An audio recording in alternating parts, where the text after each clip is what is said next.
What's going on, everyone, and welcome to episode 2, Friday, December 17th edition of Attacking All Sports. Happy Friday to everyone out there. Hope you all have had a great morning to the start of your Friday. And, today's a little interesting because it's the first time that we're going to have to cover Friday, Saturday, and Sunday. So there's a lot to cover today, so it's not going to be like yesterday's, but it was a lot of bit of chit-chat in the beginning. We're going to get right into it because we have a lot to talk about in NFL, CFB, CBB, and NBA. Plus, we have another topic I want to talk about today, and then I'll give you all my hot take for the weekend. And then I'll lead you guys on your way as we get ready for an amazing weekend of sports. So let's get right into it. The first thing I want to talk about is, of course, last night's game. Chiefs versus Chargers. Chiefs came out with the dub, 34-28. Looks like the Chargers were kind of dominant the first half. Herbert looked good. The run game looked strong. Mahomes looked a little to start off. And then both teams really started picking up second half. Chiefs came out, scored 7. Herbert threw a pick. Chiefs came back, scored another 3. So there's 10 for you in the first half. Then the Chargers came down. They pumped out 7. Chiefs got the ball back. They put it away. Chargers came back down. They pumped out 7. The Chiefs fumbled. And the Chargers' biggest mistake, 3 times. They were done their drive because of downs. Their drives went downs, interception, touchdown, downs, fumble, touchdown, punt, and they didn't get to touch the ball in overtime. The Chargers felt the need to spread out and make it to where they needed to go for fourth down. But in full curiosity, why did you go for fourth down? Brandon Staley's a good coach. I will never sit here and say that Brandon Staley is not a good coach. I like Brandon Staley. He's done a great job with this team. But why are we going for it on fourth down? The first drive of the game, you're at the 5-yard line, kick the field goal. You're up 3-0. Later in the game, you're up 14-10. Kick the field goal. Go up by 7 at the half. Get the ball back. This time you'd be up 7? You'd be up 20-13 technically. In all technicality, you get the ball back, kick a field goal. You're up by 10. There's nothing, and the Chiefs went down on downs 1 time. Why? Because they were at the Chargers' 2-yard line. Kick the field goal, take the points, and this is what hurt the Chargers, in my opinion. That and turnovers, an interception to Anthony Hitchens, a fumble by Herbert or a fumble by Kelly, and then technicality. They should have thrown another interception because it was at the end of the game, they called an illegal shift on the Chargers when the play was already made, and it's under a minute, so that's a false start. Play continues. It's an interception, Chiefs ball. I mean, either way, the Chiefs won, and I don't care who won this game. I didn't care enough. It's just, this game was weird. Nonetheless, this game was fun to watch, though. It's weird, but it was fun to watch. Chiefs came out. They're 10-4 now. I believe they're first in the AFC right now, obviously, but that's also going to depend on the Saturday games and Sunday games. Chargers dropped to 8-6. Chiefs continue onto a 7-game winning streak, and I think I saw something that they're like 12-0 against the AL West or something, or the AFC West. You can find the tweet real quickly. Where was it?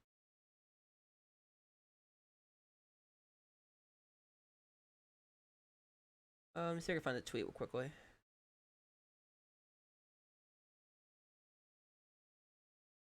I can't really find the tweet, so it might not be a big deal. Yeah, it's not a big. I can't find them.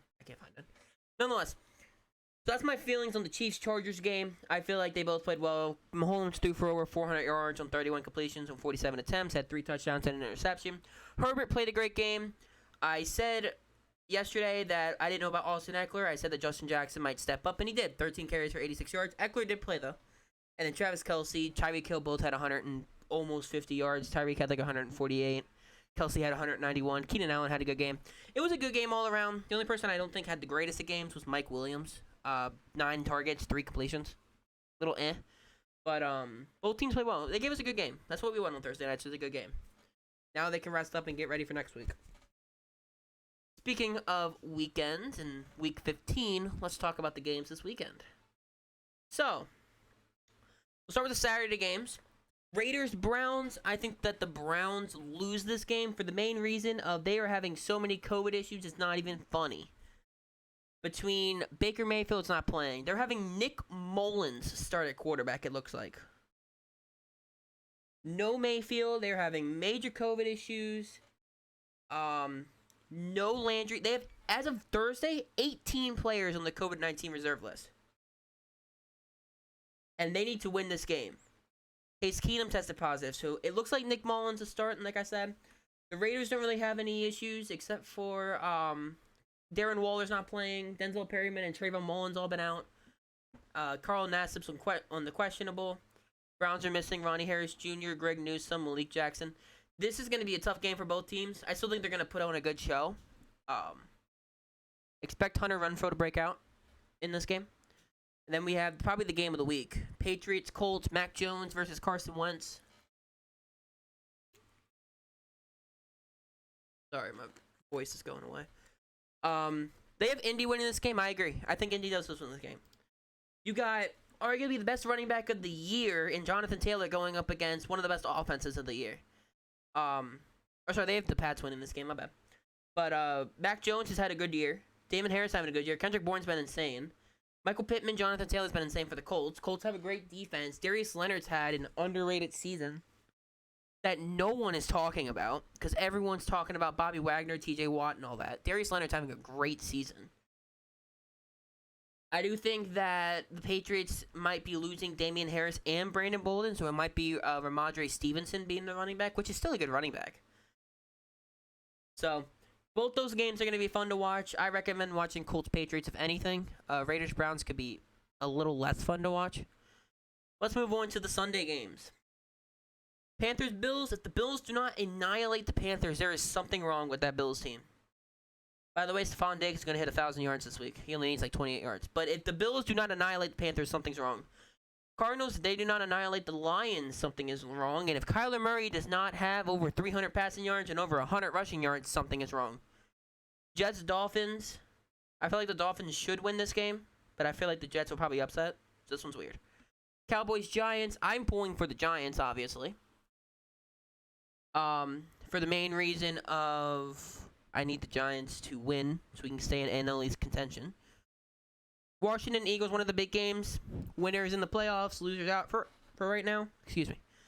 Right now, Washington is a 9.5 plus underdog. I think we could come out with the dub. It's all going to depend on Heineke.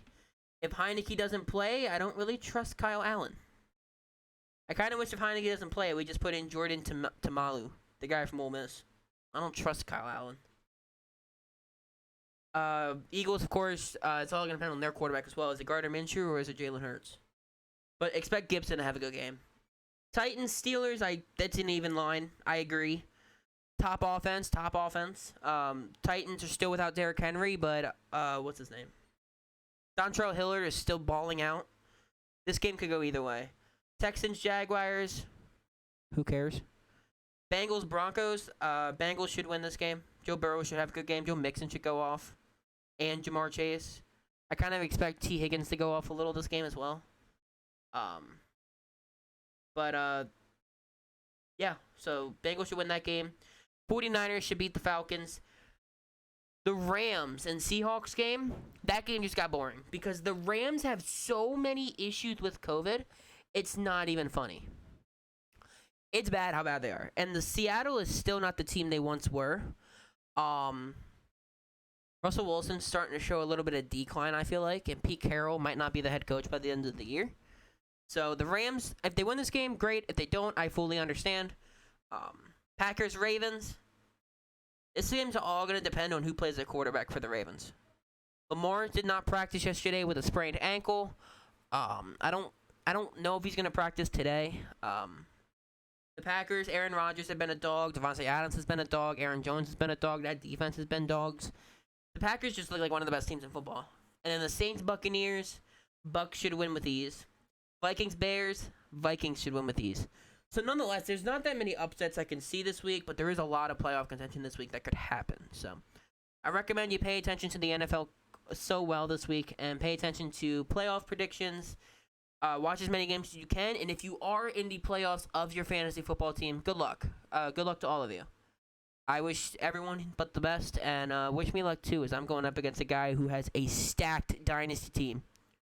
Jojo, if you're listening, I love you. But nonetheless, Jojo's the homie.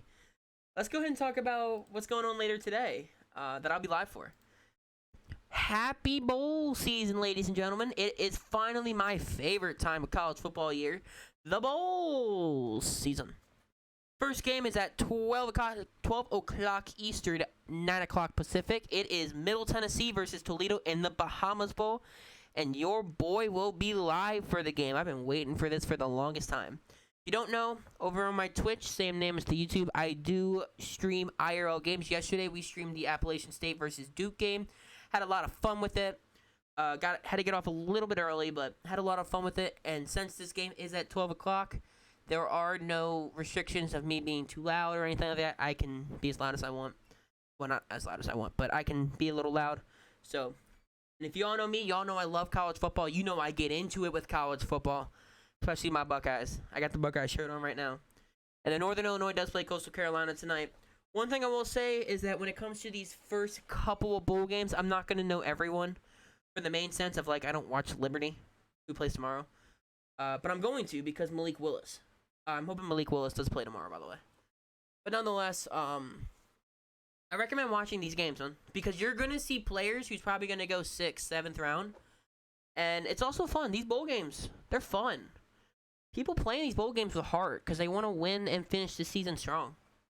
But I think Toledo and Northern Illinois win tonight.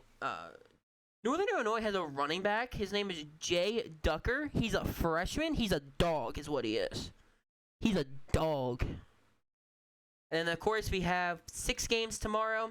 Western Kentucky versus Appalachian State. If you are up at 11 a.m. on Saturday, Eastern Time, 8 a.m. Pacific Time, watch that game. Bailey Zappi, I think is how you say it. Bailey Zapp, top quarterback.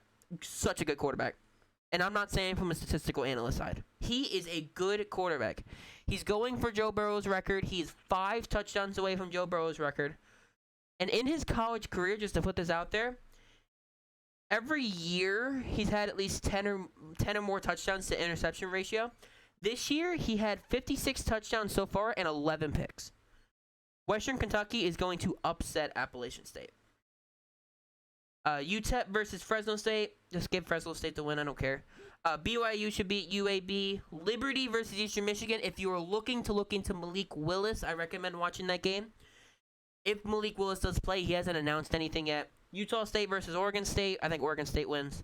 And then Louisiana versus Marshall. I think Louisiana wins. So those are the bowl games I wanted to talk about. Also, I talked about this on yesterday's podcast, but I wanted to talk about it a little bit more today because I don't want any confusion. We did see 2 more players announce today that they are not playing in their respective bowl games. Of course, they both play in later in the month bowl games. They actually both play in the Peach Bowl. That's Michigan State junior running back Kenneth Walker and then Pittsburgh senior quarterback Kenny Pickett. I mentioned yesterday about my feelings on the whole who plays and who doesn't play in bowl games because if they're not fighting for anything, what's the point in playing for it? And I completely stand by it. I see people get mad at Kenneth Walker. I see people get mad at Kenny Pickett for not playing in these bowl games. And I still ask the question, what is there to be mad about? I will never completely understand why people are mad that people are not playing in bowl games. They are playing a contact sport which can cause so much injury. So why are we making it that these guys can't do stuff? Because they want to save their careers. These two have such high expectations. Kenny Pickett is a top 3 quarterback this draft class.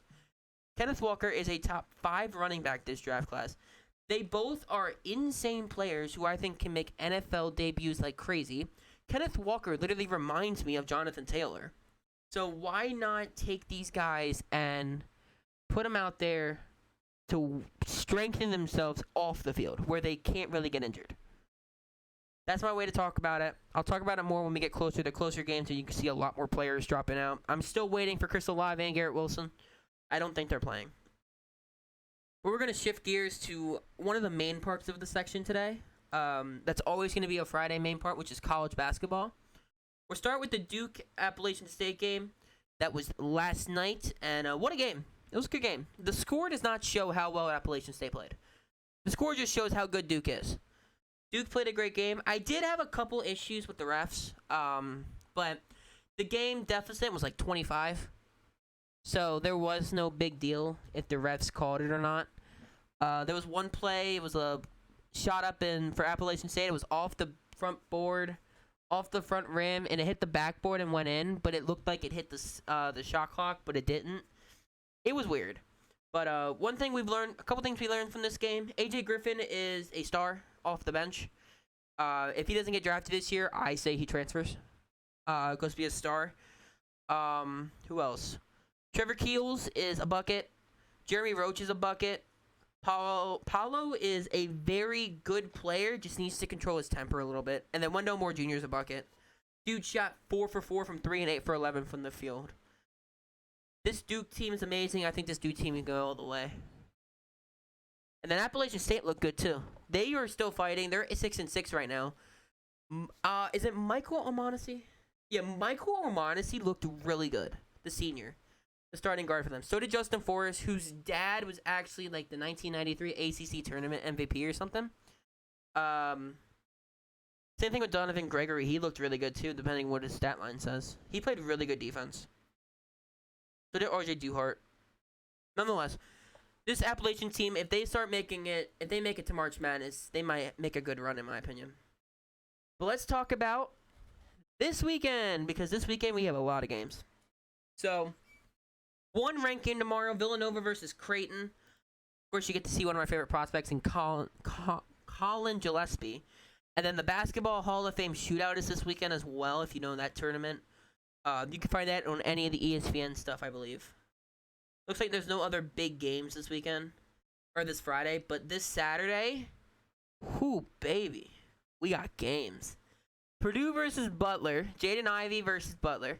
Tennessee versus a Memphis team that just came back to beat Alabama, who looked really good in that game. So Tennessee versus Memphis. Gonzaga versus Texas Tech at 1 o'clock. UCLA goes up against UNC, depending on UCLA COVID issues, obviously. Duke was supposed to play a different team on Saturday, but they had COVID issues. I believe it was Eastern Kentucky. I could be wrong. But they had COVID issues. So Loyola Maryland called them up, and now they're going to play against each other. USC goes up against Georgia Tech. Xavier, who is one of the hottest teams right now, goes up against Marquette. Colorado State goes up against Tulsa. UConn versus Providence. Arizona versus California Baptist. Houston versus Oklahoma State. LSU versus Louisiana Tech, which I will probably be live for because they have one of my favorite prospects in Kenneth Lofton Jr. at Louisiana Tech. Underrated. Kansas versus Stephen F. Austin. Arkansas versus Hofstra. Alabama versus Jacksonville State. Auburn versus St. Louis. Baylor versus Oregon. And then Ohio State and Kentucky was supposed to play in the CBS Sports Classic, which is what UNC and UCLA is playing in. But unfortunately, Ohio State is having COVID issues, and Seton Hall was supposed to play in the Gotham Classic, but they are also having COVID issues. And then talk about the Sunday games real quickly. Iowa State versus SC Louisiana, and Texas versus Stanford. I recommend watching as many college basketball games as you can on Saturday, especially the Gonzaga-Texas Tech game. When we get to my hot take of the day, my hot take of the weekend, you're gonna see why I want you to talk about that game. Why I want you to see that game. But nonetheless, a bunch of good games this week. I think Marquette versus Xavier is gonna be a dominant game. Two good teams in the Big East. Big East has been a dominant conference this year. Also, the reason why I'm talking a little fast in this podcast today is because I have an issue. I have something I need to talk about at the end, and it's gonna take a lot of time. Or a lot more of the time. So I was trying to not hurry this up, but kind of just get through it.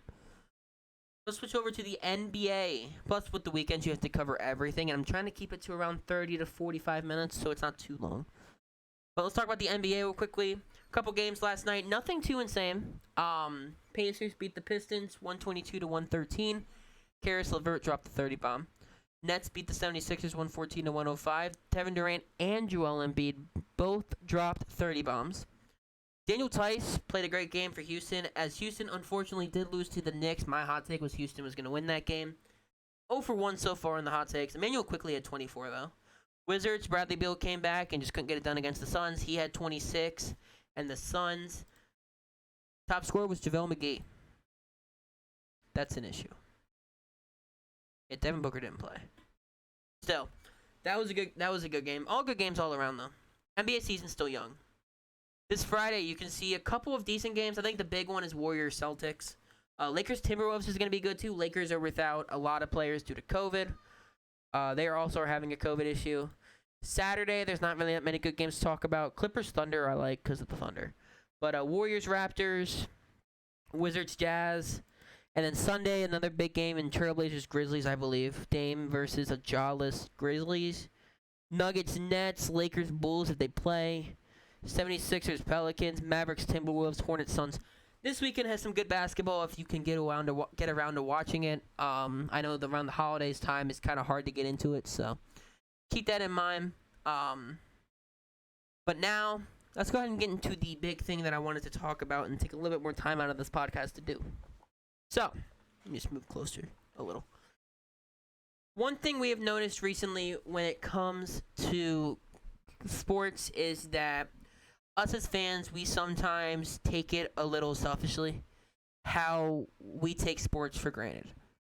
When this pandemic first started early March, we started seeing conference tournament games get canceled for the college basketball. We started seeing March Madness get canceled, and then we started seeing the NBA get canceled.